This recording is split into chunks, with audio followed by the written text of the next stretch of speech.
You're listening to the Chronicles of a Gooner, the Arsenal podcast. I'm Martin Tyler, and you're listening to Harry Symeou.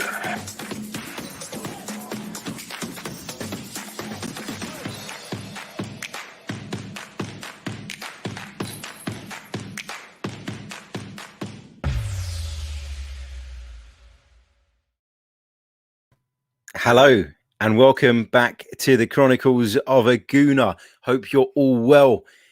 The Premier League season kicks off tonight. Arsenal in action in the first game of the 2021-22 season. Arsenal taking on Brentford at the Brentford Community Stadium. I am buzzing because as much as I enjoy the summer, and as much as we've had lots and lots of great conversations, lots of great debates around transfers and all the other bits and pieces, there's nothing quite like talking about actual competitive football. So I'm buzzing from a work perspective. I'm buzzing because we get to see Arsenal in competitive action. Hopefully Arsenal don't kill that buzz for us too early on in the campaign. But I am really, really looking forward to tonight. Arsenal travelling down the road, West London. Brentford, the opponents. Brentford are a really, really interesting side. And we're going to look a little bit into Brentford, what it is that we think they're going to bring to the table. We're also going to be looking at the Arsenal side. I'm going to be sharing with you guys my starting 11 for tonight. We'll also be talking a little bit about the tactical elements of the game and how I maybe expect some things to unfold.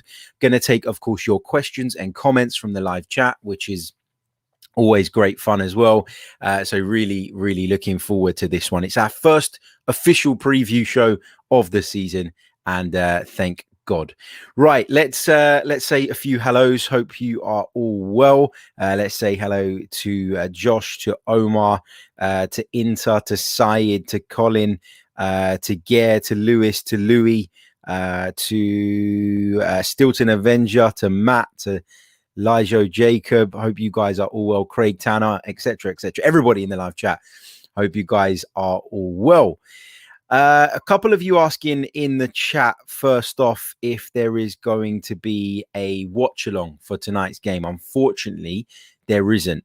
We are going to be doing some watch alongs over the course of the season. However, the reason I was able to do so many more last season than I had done previously was because of the COVID situation, and because I wasn't able to get to as many of the games, but also work for me was remote a lot of the time because of everything that was going on, which meant it was easy for me to do a watch along, watch the game with you guys' company, and then literally jump on and do my work immediately after. It's going to be a little bit more difficult with fans being allowed back into the stadiums, but I promise we will bring you some. And I promise we'll bring you some games that are maybe not necessarily Arsenal related as well. Now, we talked earlier in the summer about the fact that lots of you had been asking for more general Premier League content. And so I listened. And so we're going to be bringing you some regular shows looking at the Premier League. I'm going to be joined by Dan DeLuca, Simon Alavi, the usual guys, to be dissecting some of the big Premier League stories. And we start off with some more general content with a video that is going to drop later on today.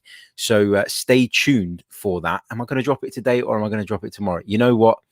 I'm going to drop it tomorrow at lunchtime. But it was me having a chat with former Manchester City, Wolves, Everton and Aston Villa defender and England defender, of course, Joleon Lescott. So I get Joleon's thoughts on some of his former clubs heading into the new season. I'm in the process of editing that and I'll be dropping that video, as I say, tomorrow. It will be available in podcast format as well for those of you who prefer to consume the content that way.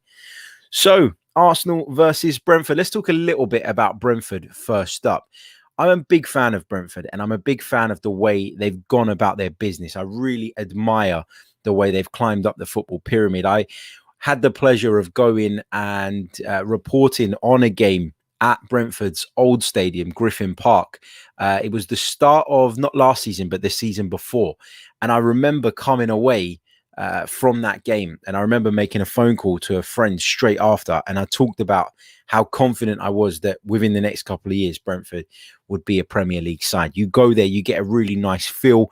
You can tell that Everybody is aligned in terms of the way they're pulling, the direction of travel in which they're taking the club. The way they recruit is excellent. And for a club that don't have necessarily the financial muscle that some of the others do, they've done that excellently, really effectively. They almost operate a kind of Moneyball style model, which is really, really impressive. They buy cheap, they develop, they nurture talent, and then they end up selling for big money. And that's why they were able to kind of maintain that level. It's why they were able to bring in people like Ivan Toney last season, because of course they had sold Ollie Watkins, Said Benrahma previously, players again who had really made good impressions in the Championship with Brentford and under Thomas Frank's guidance. Big fan of Thomas Frank as well as a coach. I like his style. I like the way his teams play football. But what I like most about Thomas Frank, I actually quite like him as a person. That day when I was reporting on the game and I got to attend his press conference and stuff, Thomas Frank was incredibly open, incredibly welcoming to the media, but also was willing to give everybody a bit of time. And I had a good chat with Thomas Frank after that game. They actually got beaten, I think, that day by Birmingham by 1-0, but they really didn't deserve to be beaten. So despite all of that, despite the disappointing result, Thomas Frank was incredibly open and was incredibly cool with everybody that was there. And for that, you know, I like that. I like managers to be human. I like managers to be quite open. It's why, in a way, I was a little bit frustrated with Mikel Arteta's press conference yesterday. And I have been a little bit frustrated with Mikel Arteta's press conferences in the past. And on the occasions where I've been in them, I've always found him a little bit cold. I've always found him a little bit, you know, distanced. And I know that some people, that's how they cope with the pressure. I know that some people prefer to be like that. I know that, you know, the pressure at Arsenal is much bigger than the pressure at Brentford. But I think for me, when a manager is quite open and not necessarily giving stuff away that it shouldn't, but that little bit warmer, I do think you warm to them and you're willing to give them a little bit more leeway as a result. Matt G says, Harry, you're talking up Brentford a lot. Are you preparing us for when we lose later? No, I'm not. Look, I mean, Arsenal should win this game. Arsenal need to win this game. There is a lot of pressure on Arsenal going into this game because the fixtures that we have to come in the next couple of weeks, Manchester City, Chelsea, etc., etc. It's going to be really, really difficult for us to pick up points in those two games, you feel, and so it's imperative that Arsenal get off to a good start tonight. The thing for me is that, you know, I expect Arsenal to win. I think Arsenal should win, and I'll be disappointed if we get anything other than that. But the problem is that this is not going to be an easy game. You know, this is not going to be a walk in the park. Brentford have never been in the top flight before. There's going to be an incredible buzz around the Brentford Community Stadium this evening. It's a huge occasion for them, and they will be right up for it. So while I expect Arsenal to win, I'm not naive enough to think that we're going to go there and score 5 or 6 and really put them to the sword. I think this is going to be one of those nights that's going to be difficult. We're going to have to weather the storm at certain points, and it's going to be a pretty good game for the neutral, I'd imagine. So yeah, interesting to see, of course, how Arsenal fare. Just a couple of bits on Brentford before we move on to the Arsenal side of things, the more important side of things, of course. Brentford actually scored the most goals in the Championship last season. Ivan Toney alone managed 31, and he scored another couple in the playoffs, so 33 in total in league competition. The thing is with Ivan Toney is we've heard, you know, a lot over the summer about clubs being linked with him. I know that a lot of Arsenal fans have been beating that drum about Ivan Toney. Get him in at the Emirates. He's someone that we could do with. Ivan Toney is one of those players that has really kind of performed at the lower league level. He was at Newcastle previously, maybe feels like he's got a bit of a point to prove after it didn't work out for him there. But he went to League One. He did incredibly well in League One, and then he's managed to continue, if not improve that form, having stepped up to the Championship. Now, I would say that the step up from League One to the Championship isn't as dramatic as the step up from the Championship to the Premier League. That's not to say that Ivan Toney is going to flop and that he's not going to score goals. He's Brentford's penalty taker. He's the focal point of a very exciting football team. He's the focal point of a really attack-minded side. So I'm not saying he won't score goals in the Premier League, but I'm really interested to see how he's going to develop and how he's going to raise his game that little bit further to be able to translate that Championship form into Premier League form, because I think it's really difficult. I think it's a big step up. And there haven't been that many players, I would argue, over the years that have been able to do it consistently. There have been some flashes in the pan, but I'm interested to see whether Ivan Toney really is the real deal and whether he will go on to translate that form into the Premier League. In terms of their playing style, they're very high pressing.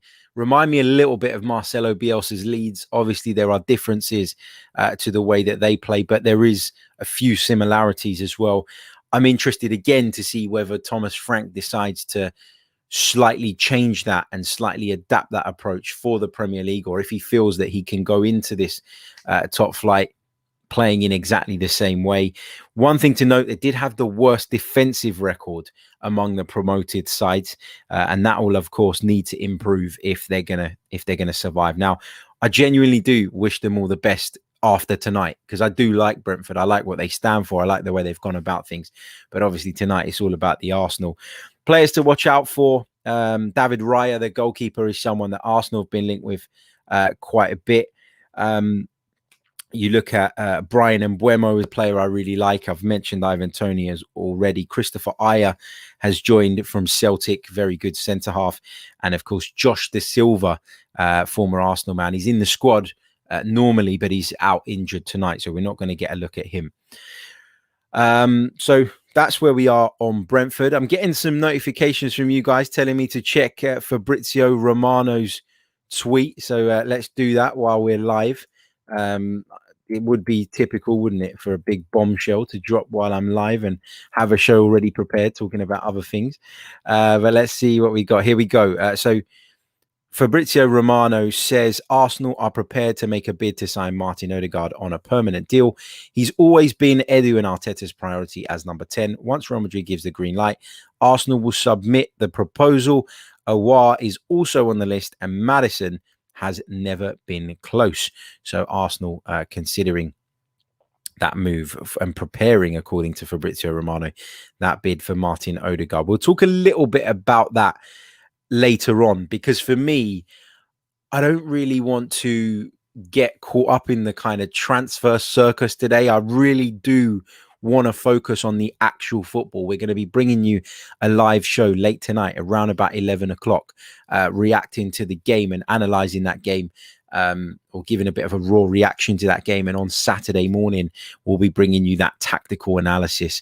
So it's going to be a really busy 24 hours, but I want it to be focused around the football more than anything. The transfer stuff, we can pick up on that again a little bit later on. While we're on the subject of that, though, just a quick update on Joe Willock, who has apparently agreed personal terms with Newcastle now. He's at the training ground. Steve Bruce has confirmed that he's undergoing his medical, and they hope to get him registered in time for him to train and play this weekend. So that's going to be really, really interesting. To see if Newcastle can do that. But let's move on to the Arsenal stuff. Let's look ahead to tonight's game. Let's look ahead at what the starting lineup might be. Let's just share the screen with those of you watching on video format. Don't worry, if you're listening via the audio, I will be explaining what I'm doing as well. So Arsenal expected to play in their third kit tonight, the blue one. That's why I've got the little counters in blue.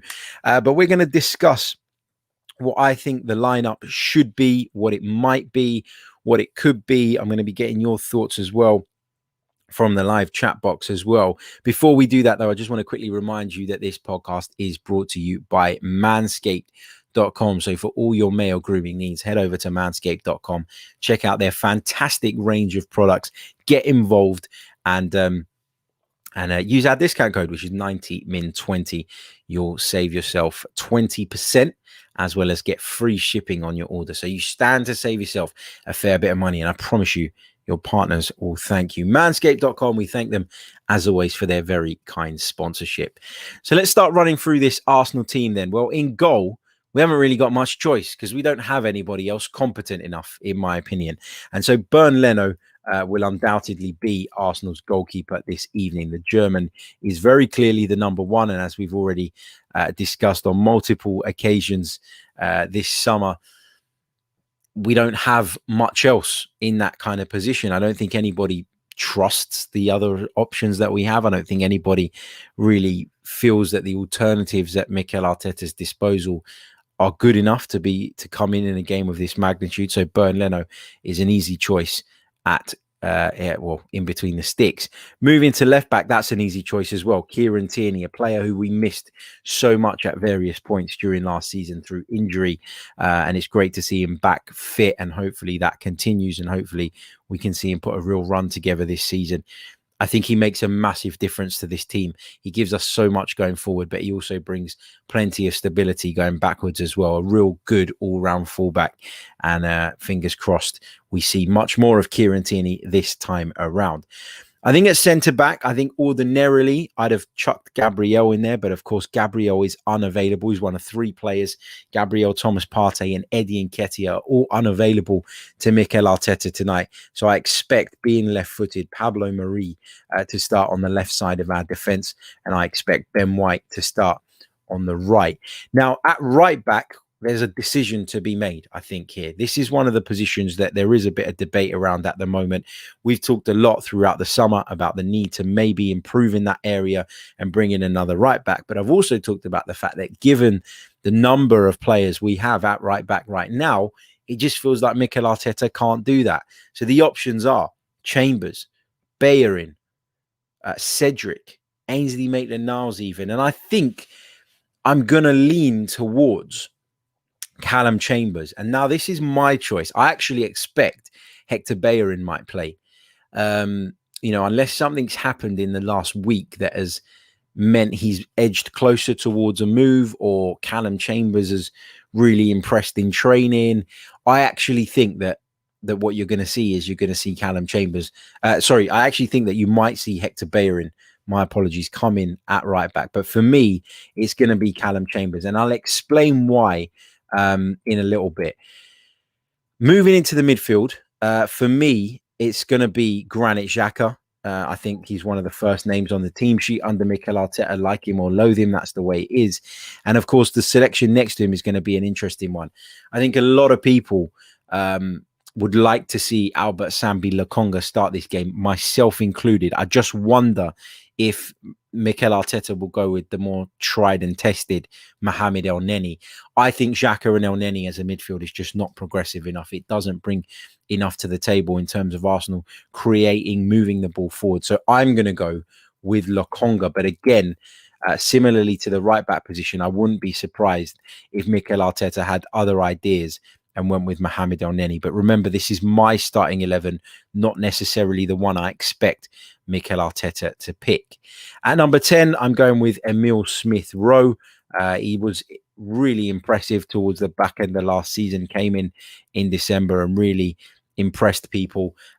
Signed a new contract, is the number 10 now. I think there's a lot of emphasis on Smith-Rowe this season. I expect him to kick on even further. Want to see him add a few more goals to his game as well as various other bits and pieces. But I'm a big fan of Smith-Rowe, and for me, he's definitely a starter. I think for me, what becomes interesting now is this forward line as well, because Bukayo Saka has obviously returned. How fit is Bukayo Saka? Has he caught up with the rest of the group yet? Because, of course, he did come back late. He went on international duty with England in the summer. England made the final, which meant that Bukayo had to extend his holiday. Does he come into the starting 11 for me? I think you probably should start him. And if he's only got 60 minutes in the tank, then that's fair enough, and you take him off at that point. I'm a firm believer in starting with your best team. So I'm going to start with Bukayo Saka. I'm also going to start with Nicola Pepe on the other flank. And my centre forward, again, might be an unpopular opinion, is Alexander Lacazette. And I'll explain the reasons for my decisions here. So first of all, the reason I've gone with Chambers is because I think that Arsenal shapeshift quite a bit under Mikel Arteta. I think that's massive. I think that's a big part of Mikel Arteta's game. I think that you will see that shapeshifting quite a bit. I think you'll see Kieran Tierney bomb on. I think you'll see probably Xhaka dropping that little bit deeper into that kind of half left back position that he did so often last season. I think as a result, you see the defense become a 3. And I think what Mikel Arteta expects from his fullback actually is to step forward into that midfield to help out whoever it is that is being left alone in midfield. Now, normally that would be Thomas Partey, but of course, Thomas Partey is unavailable. And what you kind of end up with is this sort of shape. It's like a 3-3-1-3 for Arsenal when they have the ball, when they're attacking, when Kieran Tierney's afforded that license to go forward. As I've explained, I expect Granit Xhaka to drop into the defence, and I expect Callum Chambers, if he's the one that plays, to be pushed into the midfield alongside Sambi Lokonga, who will be alone in there. Now, I think Bellerin does that when he plays because it's an instruction from Mikel Arteta. However, I don't think that Bellerin does it anywhere near well enough.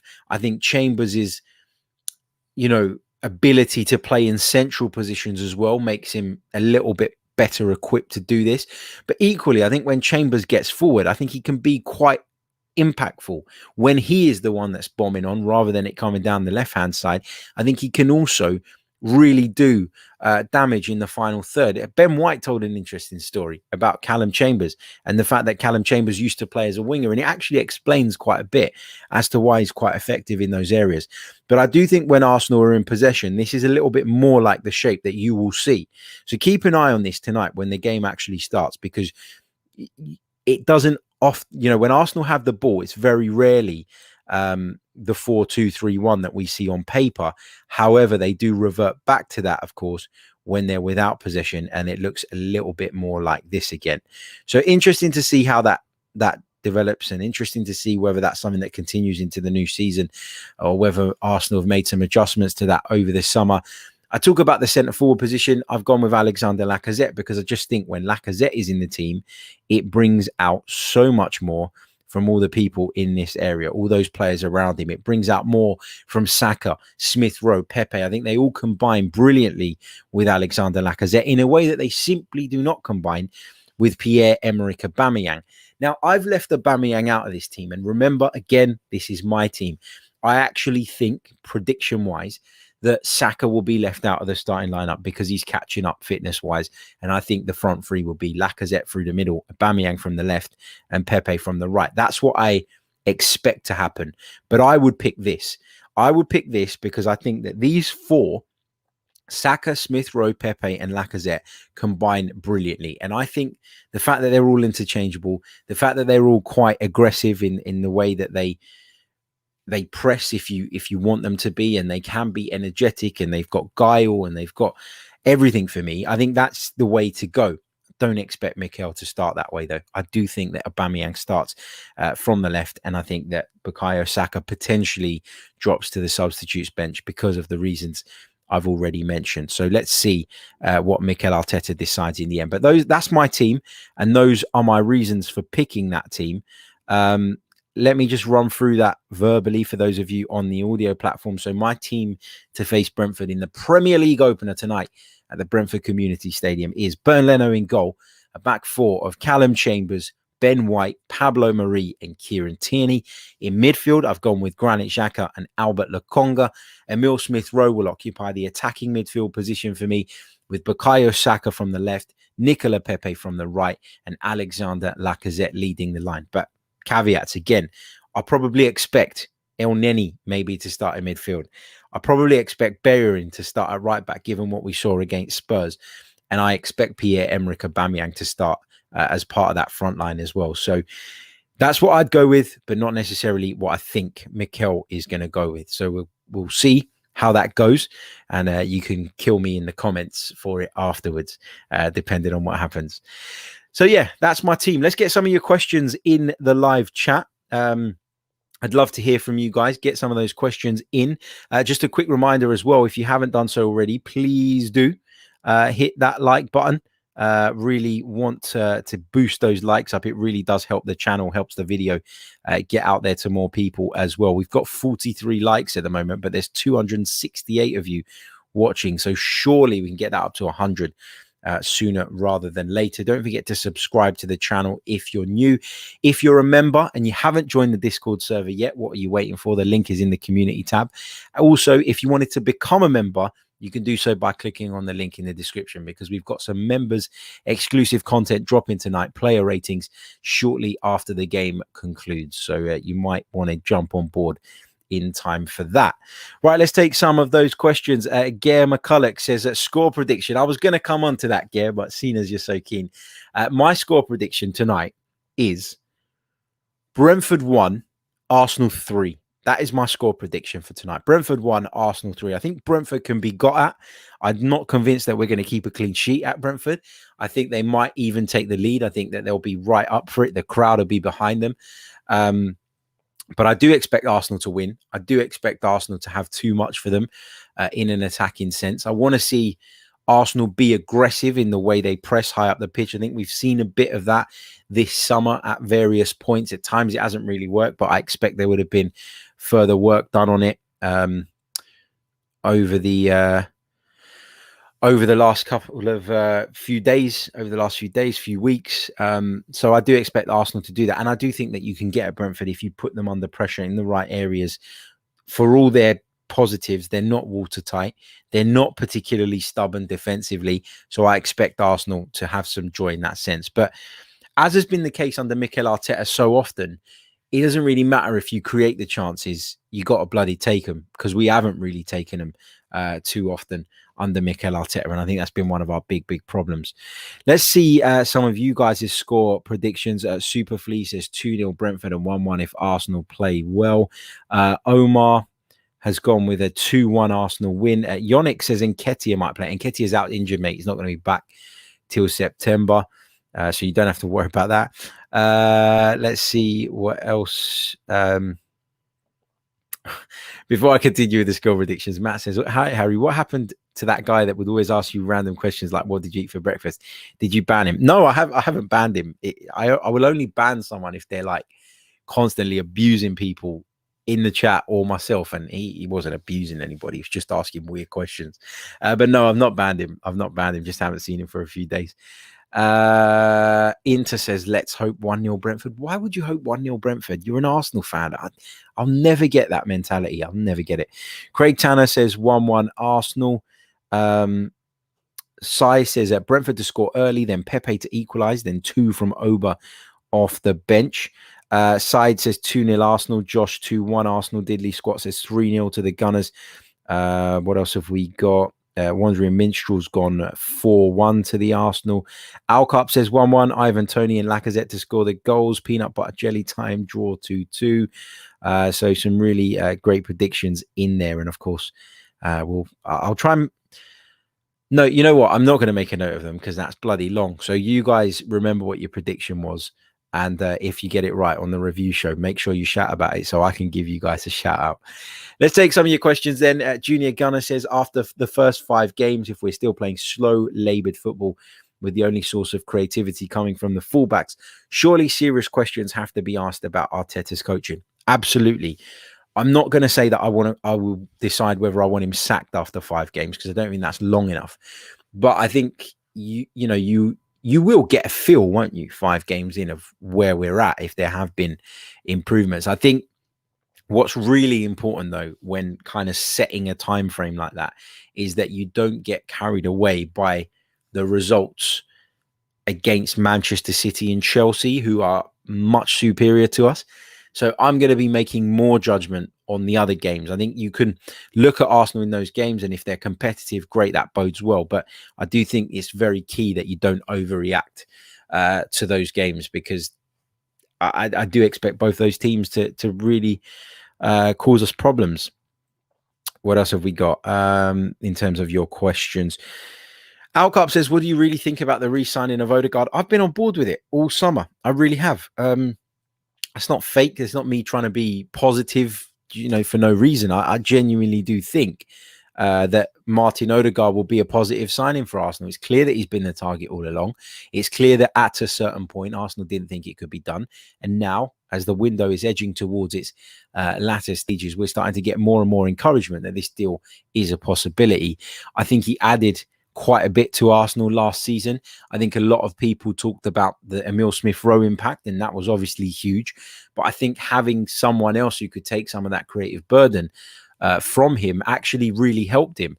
I think that Odegaard brought something different. I can remember a number of games where him staying central was really key, because Emile Smith-Rowe doesn't really do that. He does drift left, he does drift right.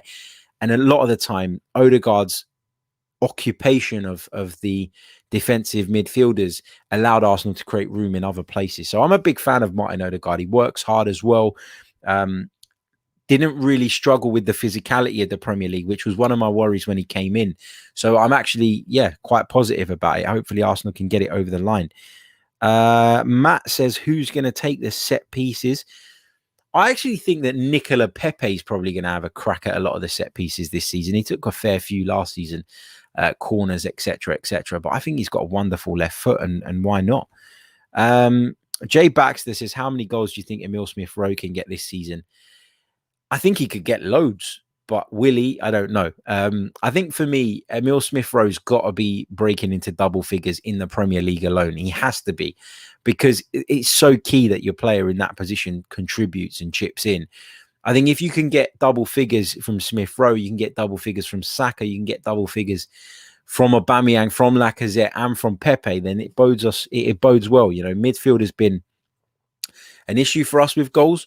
But what I will say is that if you can kind of up the number that the wingers and the forwards are getting, then that's not so much of an issue. I think the double pivot in midfield means that our midfielders don't often get far forward enough to be able to score with any regularity. But I do think that if we can get more out of Saka's another one, he did well last season. Of course he did, but you still feel like he could get more. You still feel like he missed a lot of chances, especially in the second half of the season. So I'd like to see him contribute more. And if him and Smith-Rowe do that, then that pushes us up quite a fair bit. Let's see what else we've got here. Let's take this one from Anwesh. Thank you very much for your very kind super chat donation, mate. He says, some reports are doing the rounds. Madrid and Arsenal have agreed a fee of 50 million for Odegaard. I think he can be a best at number 8. I don't think Arsenal will pay 50 million. I think it will be less than that. I think it will be closer to the 40 million pound mark. I don't know that, but that's my kind of view on it. Look, I'll be delighted, as I've already said, to see him come in, and I think he can add a lot to the squad. And as Sai says, he fits. We got to see that firsthand. Peanut Butter Jelly Time, one of my favorite screen names on here, says, I like your lineup, Harry. Would you take a risk on Willian? Can't be shit 2 seasons in a row, can he? He can. Anyone can. But no, look, I think that Willian was so poor last season that he's played himself into a place in the squad where he's not the priority. I think that, as I've mentioned, the fact that Bukayo Saka's not quite 100% fit yet maybe puts Willian in the picture, but I don't expect him to start. I'll be very frustrated if he starts the game tonight, because I've not been impressed with him during his Arsenal career at all.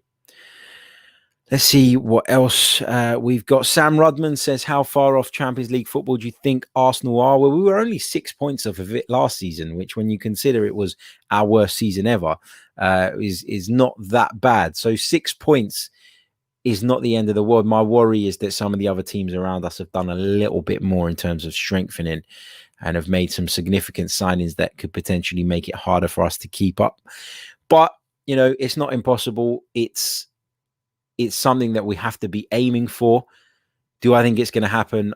I'm at this stage today, 13th of August, 2021. I can't say I'm confident it will. But you've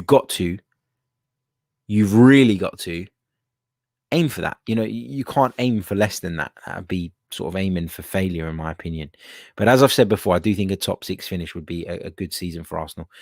Sonny De Niro says, Harry, what are your thoughts on the reports linking both Laka and Oba with moves to get Abraham in? I don't think Abraham is the answer if true. I'm not against Abraham. I'm against paying £40 million for Abraham, if that makes sense. I feel like that's too much money for Tammy Abraham. But I also feel that that's what it's going to take if Chelsea are going to let him go to a club that they, were traditionally, maybe not so much now, in competition with. So let's see on that one. But I don't think Laka will go. I don't think Aubameyang will go. I think they're both going to stay put at least for another season, and then we'll have to take it from there. But remember, Lacazette's contract runs out at the end of the campaign, so we'll either be in a place where we've got to offer him something throughout the course of this season. Of course, remember from January he'd be able to sign a pre-contract with a foreign club, which is something that may well happen. But let's see how it goes. I do expect them both to stay, though. I don't expect either of those two to be leaving the club. I want to say a big thank you and welcome to Anwesh as well, who not only has given us a really kind super chat donation during the show, but has also just signed up to be a YouTube member. Anwesh, thank you so much, man. Really, really appreciate it. Welcome to the Chronicles of a Gooner family. Make sure you do join the Discord server. The link is in the community tab. So make sure you head over there and we can talk all things Arsenal with the group as we do. Right, let's take a few more of these before we sign off and start getting mentally prepared for tonight's game. If you are somebody who watches the Premier League's world feed, the Premier League Productions program, I am live on the Premier League warm-up show this afternoon around about 2:20 to discuss Arsenal versus Brentford. So really looking forward to that. Never done any work for the Premier League before. So it's one to kind of tick off my list. So I'm really excited about that. If you are going to be watching it, make sure you say hello on Twitter or something. And if I can, I don't know if I can. Is it professional? Is it unprofessional? I'll give you guys a shout out. Let's take this one from Gun. Deckergun says, Harry, do you think our overly critical and vociferous fan base has negatively impacted our club's ability to move players on to generate funds and to generate funds and regenerate the squad? Sorry. He says, I really do. I do think it plays a part. I've talked about it before. I've talked about Arsenal fans who literally do nothing else but slag off our players, and then by that same token spend the rest of the summer moaning that we couldn't shift them off and nobody would buy them. You're kind of almost damaging their stock by being so negative about some of our players. I do think it's had an impact. I think that maybe not so much what the fans are saying, but I think the fact that it's so abundantly clear that they're not wanted, not just by the coaches, but by the fans as well, makes clubs feel like they're in a really strong position to negotiate from, and therefore they can leave things till the last minute and they can make derogatory offers. So I do think it plays some part. Maybe it's not a huge part, but it does play some part for me. Alcarp says, I heard one of our scouts said that Charlie Patino is the best player to come out of Hale End. What's your opinion on him, or have you watched him play? Like you, Alcarp, I've read, I've seen things from Charlie Patino that give us reason to believe he's got a really, really exciting future. Have I watched him a lot, though? No, I'd be lying if I said I have. But he is someone that I am now keeping a keen eye on. He is someone that's on my radar, and I look forward to seeing how he pushes on. Just before I go, a quick reminder, the Chronicles of a Gooner Fantasy Premier League is open. There are loads of entrants already. The link is in the description. So is the code if you prefer to do it that way. I've had so many of you DMing me saying, where's the code? It's in the description of the podcast. You'll find it there. Get involved. And I'd love to have you guys competing in the league as well. And as I said yesterday, we'll be sorting out some prizes for that as well. Craig Tanner says, you bought those new shirts yet? Really love the away kit and looking forward to seeing the third kit tonight. I've bought the away one. I haven't bought the home one yet because it's my birthday on Monday. And normally, I don't want to jinx it, but normally I get it gifted to me. So I've held fire on that one. But I've got the yellow one. I will be buying the blue one when I go to the Chelsea game as well next week. So, yeah, I'll probably end up with all three. I got to say. Gare says, show us your team, the fantasy team. I actually did a video yesterday. It's the last video on the channel. It's only on the video. It's not on podcast format, but I did put a video out with my fantasy team. But now that Romelu Lukaku's official, now that I've done a little bit more reading into it, I think I'm going to make some changes today, I've got to say. So the team on that video might not be the team I end up with, but don't want to give you a lot of ideas, do I? I'm competing against you. Brilliant. Right, we're going to leave it there. We will catch up with you, of course, later on. Members, I'll see you on the player ratings video around about half an hour-ish or so, or 45 minutes, give or take. Just depends how quickly the interviews happen and all that. I'll get you the player ratings bit out. That'll be exclusive to members. Just a short video, but with actual ratings. And then, of course, at around about 11 p.m., 11:15. I know it's a bit of a late one, but it's the kickoff time. Can't do much about it. I'll be bringing you a reaction show.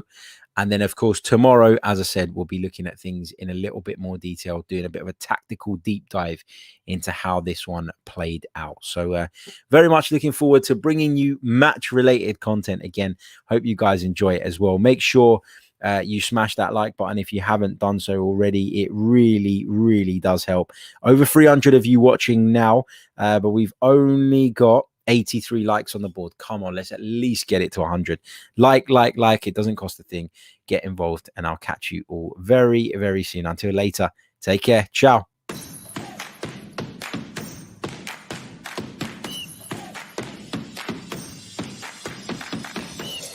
You're listening to the Chronicles of a Gooner, the Arsenal podcast. I'm Martin Tyler, and you're listening to Harry Symeou.